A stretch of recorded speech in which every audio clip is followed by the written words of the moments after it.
In light of the most recent cancellations, let's talk about Alaska cruising in 2021. Hi there, I'm Ilana from the website lifewellcruise.com. Welcome back to my channel. In today's video, we are going to talk all about Alaska cruising and the challenges as well as the possibilities that they have for this season in 2021. Now, there have been some recent cancellations, so we know that that definitely affects a part of the season. But what are the prospects for the rest of the year? So we'll go into the details of that, the challenges, but I'm also going to let you know about something that I did see that I think does offer some promise, at least for part of the season. So let's look at what we know so far.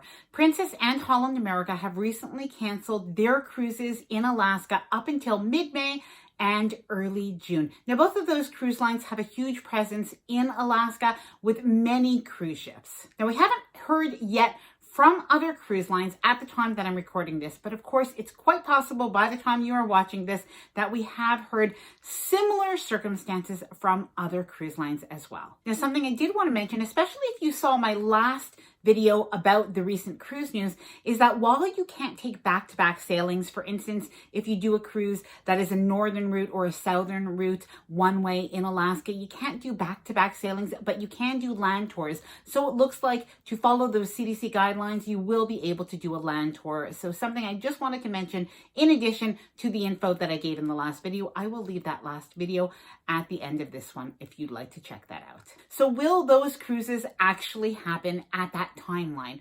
Well, there are definitely some challenges. Now, firstly, the challenge, of course, is that the CDC has to give approval for cruise ships to be able to start sailing.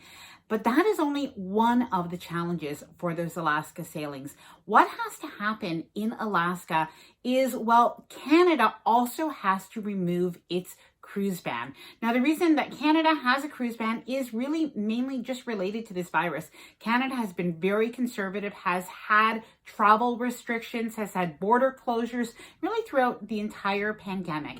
And they've had this cruise ban that they've extended numerous times. The most recent one, well, it's supposed to expire at the end of February. Now, will it actually expire or will it continue?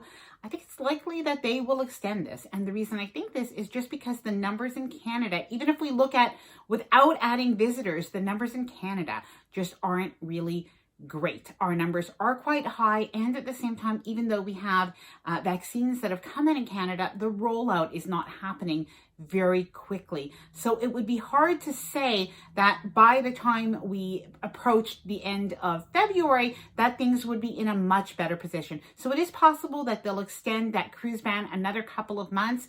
Will they extend it 100 days? It is really hard to say. Now, I think by now, if you've been watching the cruise news, you do know that when you take an Alaskan cruise, you actually have to stop in at a foreign port, which of course is going to be Canada. So whether you leave from Canada or whether you stop in Victoria, BC or in Vancouver, you will have to stop in Canada because that's a foreign port. Because when cruise ships leave from the United States, they're subject to the law that they do need to stop in at least one foreign port because they are flagged in different countries. The only exception to this is actually Norwegian Cruise Line's Pride of America because it is flagged in the United States and it has an all-American crew. And of course, it leaves and it comes back directly from Hawaii. So little cruise trivia. So cruise tourism is actually really important to Alaska. So I absolutely hope that they can salvage this season. Now, it looks like if they do start off in mid-May or in June, that gives them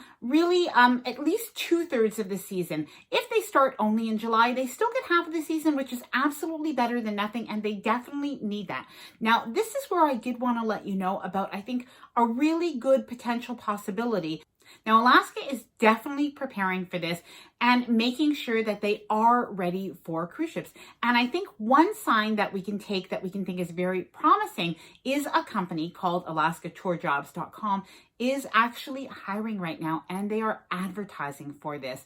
Now, it does look like Badiad that I saw that they are working with Princess and Holland America. They could be working with other cruise lines as well, but it looks like what they do is they provide land tours, they provide excursions, and they are hiring actively right now for the season. So hopefully this is a good sign for Alaska and a startup for at least half or more of the season. So if you really want to see Alaska, try to book something that's in August or September or the later part of the season, or even into next year in 2022. I know that it is a bucket list destination. For me, it absolutely is. And Frank and myself and probably my son Ethan will head there in 2022. So if you have any tips, I'd love to hear them. You can let me know what we should definitely do in Alaska, places that we should see.